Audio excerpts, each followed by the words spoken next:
Thank you very much, Program Director, Your Excellency, the Honorable Vice President of the Republic of Botswana, Dr. Idigilwe, the Honorable Minister of Infrastructure, Science and Technology, Mr. Swart, Honorable Members of Parliament present, the IASP Director General, Louis Sanz, the Permanent Secretary for Science and Technology, Ray Mokotedi, and your deputies, the Permanent Secretaries and government officials here present, the heads of diplomatic missions, the Chairman of Botswana Innovation Hub, and the members of the board, the President of Botswana Chamber of Commerce, Ray Mosienyane, the Vice Chancellor, Professor Thabo Fako, and the other Vice Chancellor, Hilary Inyang, honored guests, ladies and gentlemen, good morning. It is my pleasure this morning to say a few words on behalf of the African Division of the International Association of Science Parks. Your Excellency, please allow me to start off by congratulating BIH under the sterling leadership of Alan Shweni for putting together this incredible conference and bringing us all together here in Gaborone to forge the way forward for Africa in its transformation from being a resource-based economy to a knowledge-based economy. We also wish to extend our thanks and gratitude to the people of Botswana for their warm welcome to this beautiful country. Botswana is an affiliate member, is a full member of the IASP, and the IASP has over 368 members globally, with a presence in over 70 countries. And through the Botswana Innovation Hub, we are hosting this particular conference, and hosting of this conference in Gaborone means that the country's progress in terms of the park site, which Mr. Bushani has spoken about, is going to be visible to the delegates and to the world at large. This particular park is a strategic investment in the future growth of the economy of Botswana, and we therefore applaud the great work that Alan and his team have been doing to ensure that science addresses the challenges that face our people. On this occasion of the 2014 IASP African Division Conference, it is also important that we reflect on the importance of intermediaries such as science parks and incubators and other areas of innovation that fall under the ambit of our association. And such reflection is within this appropriate theme for this conference, which is expanding economic frontiers in Africa. Our continent is a youthful continent, with over 60% of our population regarded as being youth. However, most of this particular population is unemployed, and we need to be able to provide solutions for them. According to the United Nations Human Settlement Program, the urban population of Africa will be about 1.23 billion in 2050.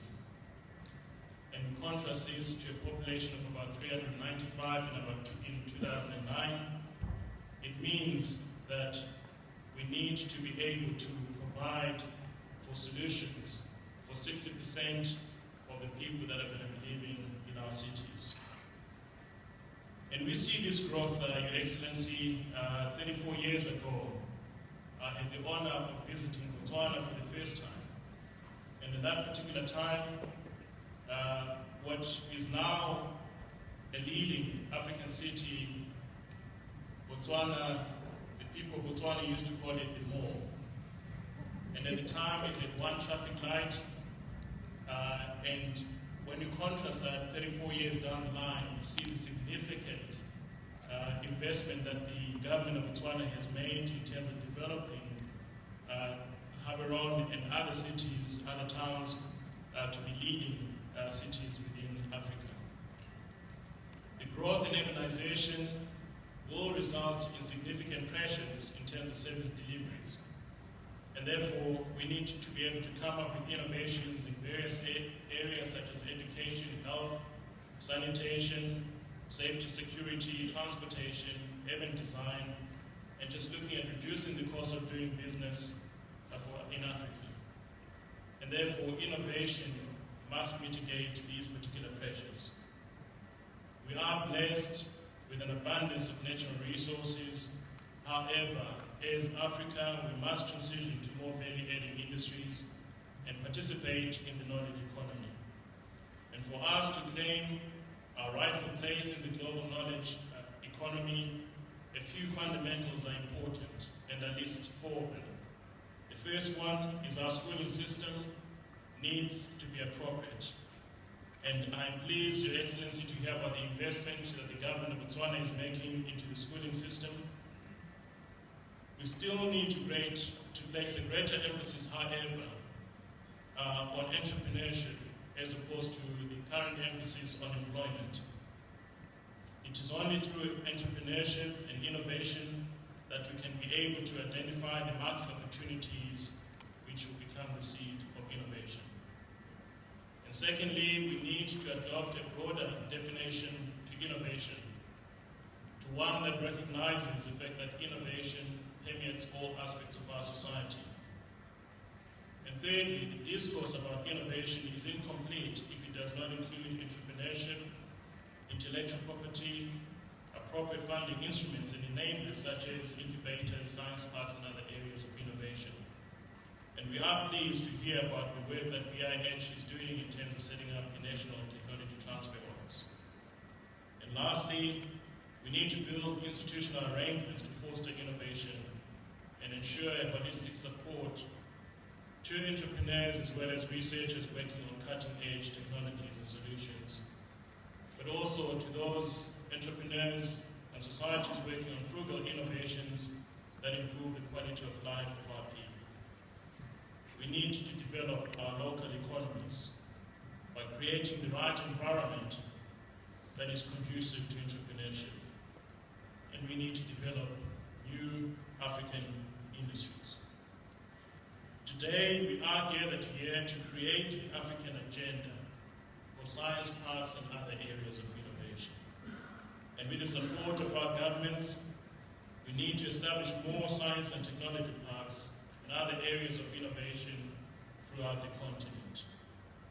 These will provide our economies with industry-relevant skills, support for researchers, scientists, entrepreneurs, as well as ensure that we bring their ideas to market as valuable goods and services with distinctively globally competitive African brands.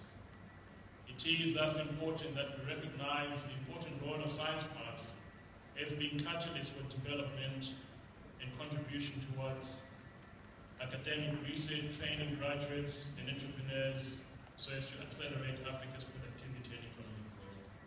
It is also important that we recognize that science parks are imperative to emerging economies, and also that they act as critical support structures for customers and the various clients, tenants that are housed within these particular institutions as we provide appropriate physical infrastructure for business and research as well as value-added services.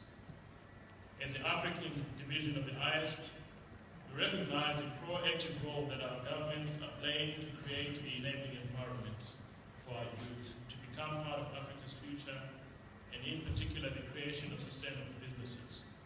And in this regard, we also congratulate the government of Botswana for the significant investments that they're making in this area of science and technology. At the same time, we also note that innovation requires significant investments, in which at times these investments compete for resources with the more pressing daily demands of our societies. And therefore, it is my plea to all the members of the IASP, as well as other people engaged in supporting innovation, to ensure that we demonstrate the transformative nature of science, technology, and innovation and entrepreneurship in our societies. To those of you you that are not members of the association, I wish to urge you to join us in shaping the future African economies. With that, I'd like to thank you for attending this particular conference today and wish you fruitful deliberations and networking over the next 2 days as we shape the African agenda for science, power,